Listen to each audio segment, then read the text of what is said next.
Hey, good evening, residents of Sembawang GRC. Thank you for coming to NSP rally tonight. I'm very happy to see all of you here again. Now, we have a lot of creative names for various parties. Now, NSP will also have new names. NSP stands for Nuclear Supply Party. It is the only nuclear power organization that can be allowed to exist in Singapore. So, Mr. Lee Hsien Loong, please do not build a nuclear power plant in Singapore. We are too small. We are environmentally friendly. We never run out of power to serve the residents. And we never run out of energy to make sure the PAP will not come and work for once every 5 years, just like the lightning. You blink your eyes and they are gone. Within this short campaigning period, we have managed to meet up with some of the most wonderful residents in Sembawang GRC, those who have came up and gave us their words of encouragement, suggestions, and advices. Residents who have invited us to their homes and shared their stories with us. Now, on behalf of Team Sembawang NSP, a very big thank you to all of you. It's always a wonderful experience to meet people from all walks of life in the neighborhoods, and every experience is an enriching one. It is especially so when you meet the residents yourself and not sending some grassroots people just to talk to your residents. I have grown up in Singapore for the past 35 years under the PAP regime, under the rule of Mr. Lee Kuan Yew. The contributions of the old PAP leaders and Mr. Lee no doubt brought Singapore to what we are today. We respect those who have passed on, and most importantly, we must look forward. And I believe the pioneers of the old PAP leaders definitely want us to look forward. And I believe they definitely want us, residents of Sembawang GRC, to vote the opposition. The reason why? So that we can keep the new leaders of the PAP on their toes and to work and serve the interests of Singaporeans.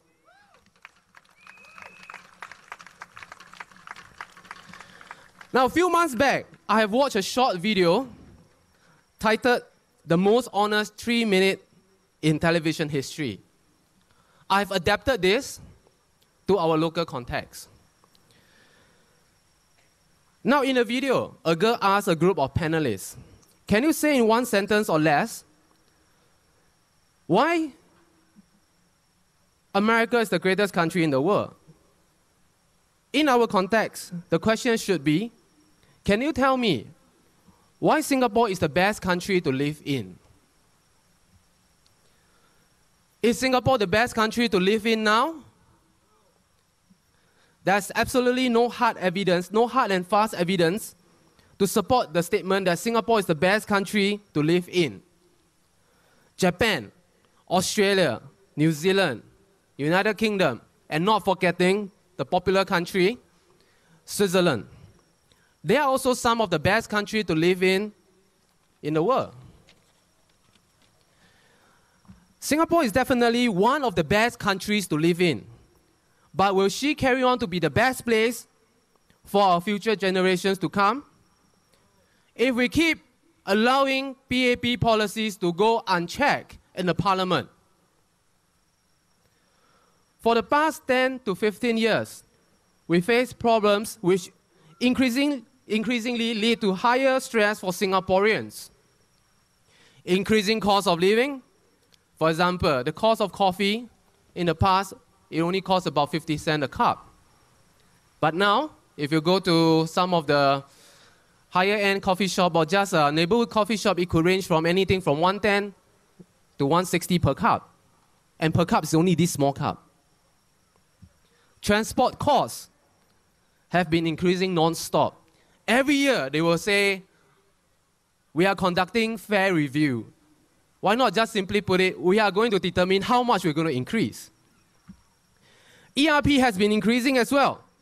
Seriously, when you go to the town area on a Saturday, you will see ERP, $2, $2.50. Now, did our government campaign for a 5-day work week? And on a Saturday, when we bring our loved ones for relaxation, for recreation, why are we being taxed? COE. Let's not talk about cars. Let's talk about motorbikes. It is livelihood transportation for a lot of people. And what is the cost of motorbike now? The COE? $6,000+. Is this acceptable? Now, people, do you tell me, is this acceptable for a motorbike COE to be $6,000? Yes or no? Now, we have a very efficient government, which they proclaim. What happened to the causeway?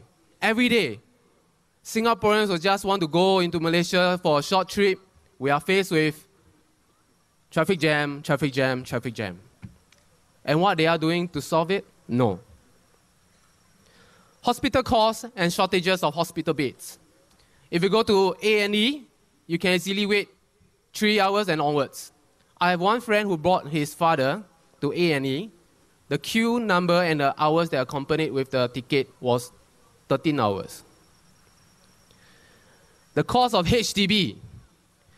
The asset enhancement plan is a very dangerous scheme because it entraps a lot of our money into this policy.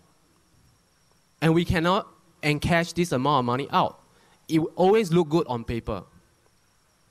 The rising cost of raising a child in Singapore. How many of you here are grandfathers, grandparents, mother and fathers? You know the cost. Unfair competition from foreigners. And our salaries has been stagnant. GST, it is a poor man's tax. $1, what is $1 worth to a man who only earns $1,000 a month? And what is $1 mean to a man who earns $100,000 a month? And best of all, local Singaporeans are being penalized for foreigner offenses. For the past 50 years, all the uncles have been drinking happily at the coffee shop till late at night. We have no riots. Just because of a riot in Little India, all the uncles in the whole Singapore will be unable to gather happily at their favorite coffee shop to chit-chat over a cup of beer. Is this fair? No, it's not fair. Why are you penalizing us Singaporeans for something that foreigners have done? Foreigners that you have welcomed with open arms. So, is Singapore still the best place to live in? It once was. We stood up for what was right. We fought for moral reasons. We passed laws. We struck down laws for moral reasons. We wage wars on poverty, not on poor people. We sacrifice. We care about our neighbors. We put our money where our mouths are. And we never beat our chests, even on nomination day. We build great things and fantastic economical advances, taking the lead in regional cooperation, making advances in medical care, and we groom a generation of hardworking Singaporeans. We didn't identify who is Singaporeans, people from China, India, or Philippines. Because we built a nation of people with a strong Singaporean identity, we are not xenophobic. We are just concerned in preserving our identity which we have built and achieved after generations of sacrifices. We were a great country, and we still can be a great country. And the first step to doing so is to recognize that there's a problem. I don't have to tell you things. I don't have to tell you that things are bad. Everybody knows things are bad in Singapore. Many people are out of job or are scared of losing their job. Our $50 buys so much lesser from NTUC when compared to 10 years ago. How many of you go to NTUC, when you go to the counter, you flip out $50 and the cashier auntie tells you, "Auntie, sorry, not enough." Everyone. And the cost of rental keeps going up. SMEs are facing a very difficult time. It seems like the PAP do not know what to do besides dangling carrots to keep you happy, like building swimming pool. And they are blind to the real problems. We know our living spaces are getting smaller, and it will get smaller in the next 15 years with the 6.9 population policy. Our local food culture is being replaced by foreign food. Go to the food court. You can see we have a lot of exotic dishes from other countries. If we do not do anything and carry on sitting in front of our TV and watching some local newscaster tell us that some PAP ministers say that as long as your CPF has enough money to pay your HDB loan, then the price of our public housing is still affordable. Is the PAP acknowledging that there's a problem? They are only concerned about keeping themselves in power. They want to talk about town council? Let's talk about town council. What is the role and purpose of the town council? It is to take care of the needs of the residents and the betterment of the constituencies. But are they doing their job? I recall a case that happened in Woodlands a few years back. It happened perhaps 6 months after the GE2015. Foreigners were caught swimming in the water tank of the HDB flat. It was only found out when residents realized that there are hairs when they open their tap. And the water tastes funny. So they called the town council. It was only then they realized their key was not inside. If I get my rights correct, if I get the details correct. After investigation, they found that the key was with one of the foreign workers. They went up, they opened the water tank, they got another surprise. There was a female body inside. So, if this thing happened, after this thing happened, when you realize that your drinking water or your bathing water came from a tank where someone found dead inside, will you want to have a change of the water tank? Do you want it? For very obvious reasons, the residents demanded to change the water tank for a new one. And guess what's the answer from the town council? It's not cost effective. It's very difficult to get the tank up the HDB flat. Now, I stand to be corrected for the details of this case. Because the point I want to drive through is, if the town council is unwilling to spend money to change just one water tank, what's the purpose of the town council? When they can blatantly lose millions of dollars from investing our town council money. Are they being responsible to the residents? Definitely no. The low-income families we visited, and we encountered a lot of stories and problems and issues that the town council could have sent help on time to address them. But why isn't the town council doing anything to better their lives? Are they not Singaporeans? And the CCC, I really question their role.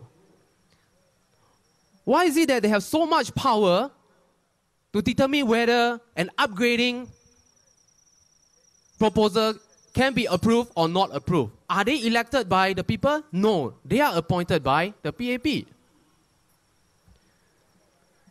Now they are crazy. The PAP is crazy.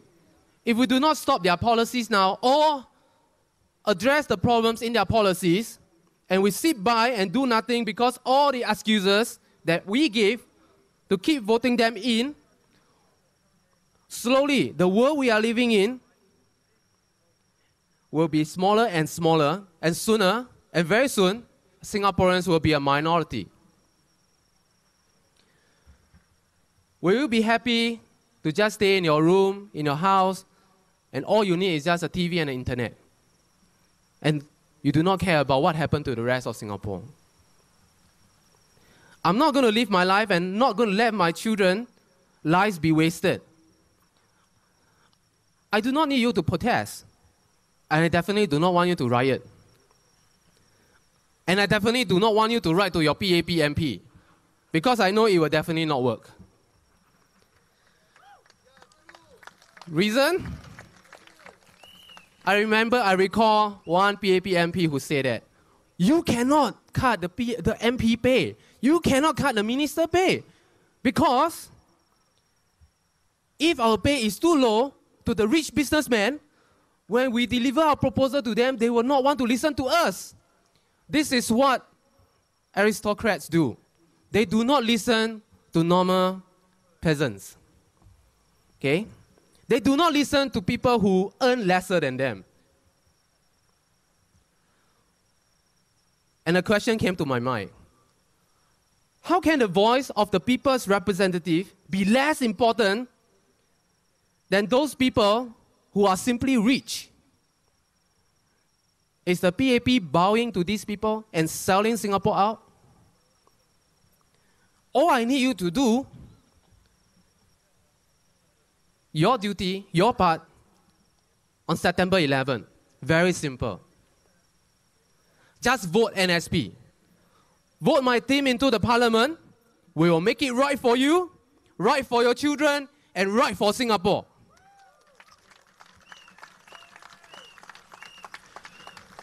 Now, we do not need any radical change in the government. We only need to elect responsible opposition candidates into the parliament to ensure our rights as Singaporeans are taken care of. Mr. Kao Boon Guan said that choosing government is not like choosing HDB. We need to do all our due diligence.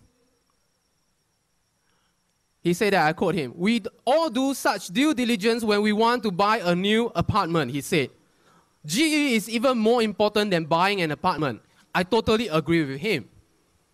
Can he answer to the people who bought DBSS and the EC department apartment, whereby the residents are being shortchanged? The designs are not what it is when they sign the purchase agreement. I hope he will walk his talk. Now, let me remind all of us, the old PAP is no longer around, the new PAP is no longer forward-looking, and they are running Singapore like a corporation, profit-orientated. We are not products. We are not livestock. We are human.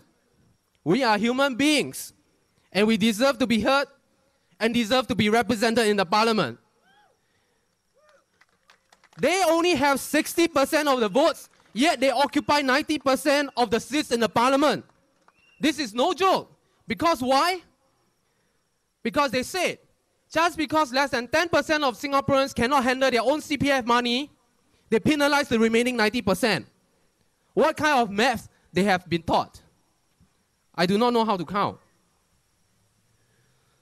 Maybe because PAP candidates, they are AAA grade. AAA. They are like Patek Philippe that watch. What's their slogan? You never own a Patek Philippe. You are just taking care of it for your next generation. This is the message they are bringing across to you for your CPF money. You will never get it because I'm taking care of it for your children. But I strongly urge you to vote NSP in the parliament, because we are like Tech Hoyer. We will never break under pressure. and we will carry on to serve the residents.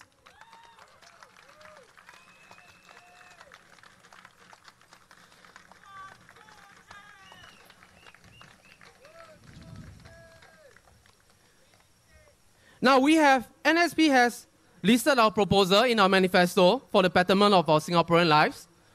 The 4 main points that will affect every single one of us: protection of Singaporean jobs, return our CPF, allowing first-time HDB buyers to purchase their first flat at cost plus, and most important of all, review the 6.9 population policy.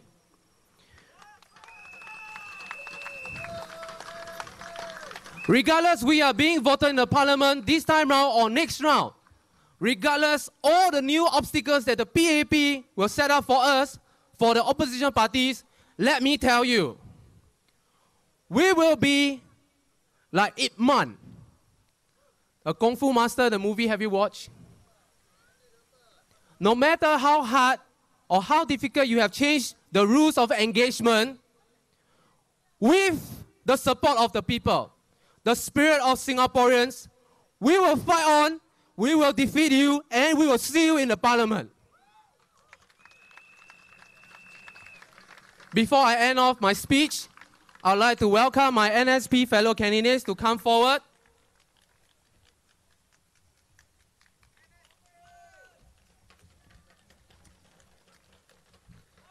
Residents of Sembawang GRC, should you want a better Singapore for your children to live in, you know what to do. Who to vote for? Who do you vote for on September 11? Thank you very much, everyone. Please remember, vote NSP. Thank you. Thank you very much.